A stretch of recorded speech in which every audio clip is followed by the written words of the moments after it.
గుమ్మడిదల మండలంలోని అన్నారం మున్సిపాలిటీలో గల ప్రకృతి నివాస్ రిసార్ట్ విశాల ప్రాజెక్టులో ప్రధాని నరేంద్ర మోదీ జన్మదిన సందర్భంగా ఆయన చిత్రపటానికి పాలాభిషేకం చేశారు. తదనంతరం బీజేపీ మండల అధ్యక్షులు కావలి ఐలేష్ మరియు మహిళా మోర్చా అధ్యక్షురాలు సారా సృజనలక్ష్మి ఆధ్వర్యంలో ప్రభుత్వ ఆసుపత్రిలో మరియు ప్రాథమిక ఉన్నత పాఠశాలలో మిఠాయిలు పండ్లు పంపిణీ చేశారు. ఈ కార్యక్రమంలో సికింద్రాబాద్ పట్టణ ప్రబోధన్ ఆర్ఎస్ఎస్ వక్త గోవర్ధన్ రెడ్డి, జిల్లా కౌన్సిల్ సభ్యులు పలుగు గోవర్ధన్ రెడ్డి, మాజీ పంచాయతీ సభ్యులు నీనా గోస్వామి, మండల ప్రధాన కార్యదర్శి రాజు, సీనియర్ నాయకులు ఇంద్రసేనారెడ్డి, సీనియర్ సిటిజన్ సభ్యురాలు అనిత పాల్గొన్నారు. ఒక అమ్మ వెళ్తున్నది, వెనక కూర్చున్నది. ముందు ఆ డ్రైవర్ కారు నడిపిస్తున్నాడు. వెనకకు తదేకంగా చూస్తున్నాడు. నన్ను ఎందుకు చూస్తున్నావు అని ఆ అమ్మ ఆ డ్రైవర్ను అడగడం జరుగుతుంది. అమ్మ, నేను నిన్ను చూడటం లేదమ్మా, నీ మెడలో ఉన్నటువంటి వింత లాకెట్ను చూస్తున్నాను అని అంటాడు. అని ఆ డ్రైవర్ చెప్తాడు. ఆ వింత లాకెట్ కాదు, అది నాకు మంగళసూత్రము, నా భర్త కట్టిండు. ఎన్నో భర్త కట్టిండు అని ఆ డ్రైవర్ అడగడం జరుగుతుంది. ఎందుకంటే అక్కడ ఉన్న వ్యవస్థ ఆ విధంగా ఉన్నది. మన వ్యవస్థను కూడా ఆ విధంగా మార్చుకోకూడదు. ఇది నాకు నా భర్త కట్టిండు, 25 సంవత్సరములు 26 సంవత్సరములు అవుతుందంటే, ఆహా మీ వ్యవస్థ చాలా మంచిదమ్మా అని చెప్పి కారు దిగి ఆమెకు పదాభివందనం చేసినటువంటి స్త్రీమూర్తి మన భారతదేశంలో పుట్టింది. సో ఆ వ్యవస్థని మనం కాపాడుకోవాలి. అంతేగాని నేను బొట్టు పెట్టుకోను, నేను మంగళసూత్రం నేను తీసేస్తాను, లేకపోతే నేను మరిదితో కొట్లాడతాను, లేకపోతే ఇంకో విధంగా కాదు. మనం కుటుంబ వ్యవస్థను కాపాడుకోవాలి. అది కాపాడుకోవాలి అంటే ప్రతి ఒక్కరు భజన్, ఇందులో 5 సూత్రాలు ఉన్నాయి. భజన్, భోజన్, భాష, భూష, భవన్, భ్రమన్.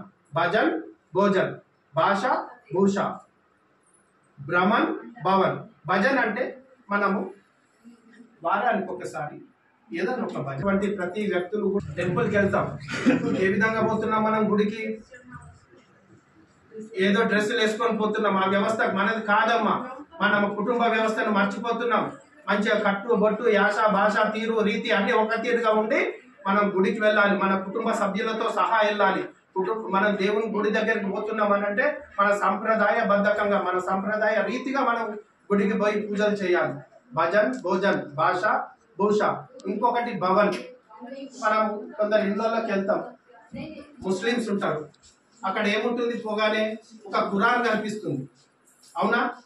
ఆ తర్వాత ఇంకో విధంగా వాళ్ళ జెండాలు కనిపిస్తుంటాయి.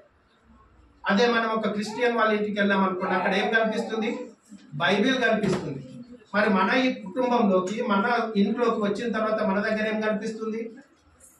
ఒక టీవీ కనిపిస్తుంది, ఒక మొబైల్ కనిపిస్తుంది, ఒక ఫోటో కనిపిస్తుంది. భరతమాత ఫోటో, వివేకానందని ఫోటో, రామకృష్ణ పరమహంస ఫోటో, లేదంటే మోడీ ఫోటో, అఖండ భారత్ ఫోటో మన దగ్గర ఉంటున్నాయా?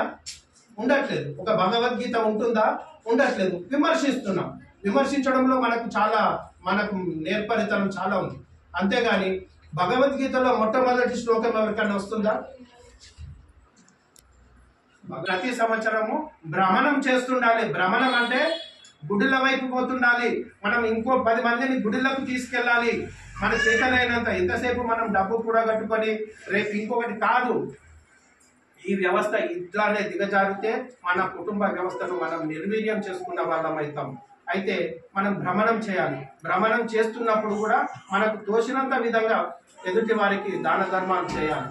భజన్, భోజన్, భాష, భూష, భవన్, భ్రమన్. ఇవన్నీ పంచసూత్రాలు. ఈ పంచసూత్రాలను మనము ఎప్పుడు పాటిస్తూ ఉంటే మన సనాతన ధర్మాన్ని నిలబెట్టిన వాళ్ళం అవుతాం. ఈ సనాతన ధర్మాన్ని నిలబెడితే మన భారతదేశానికి చాలా మంచిది. అక్కడ మోడీ కష్టపడుతున్నాడు, మనం ఇక్కడ కూడా కష్టపడాలి. ఈ విధంగా మననం చేసుకుంటూ ముందుకు పోతాం. ఈరోజు మన భారత నరేంద్ర ఆయన పుట్టిన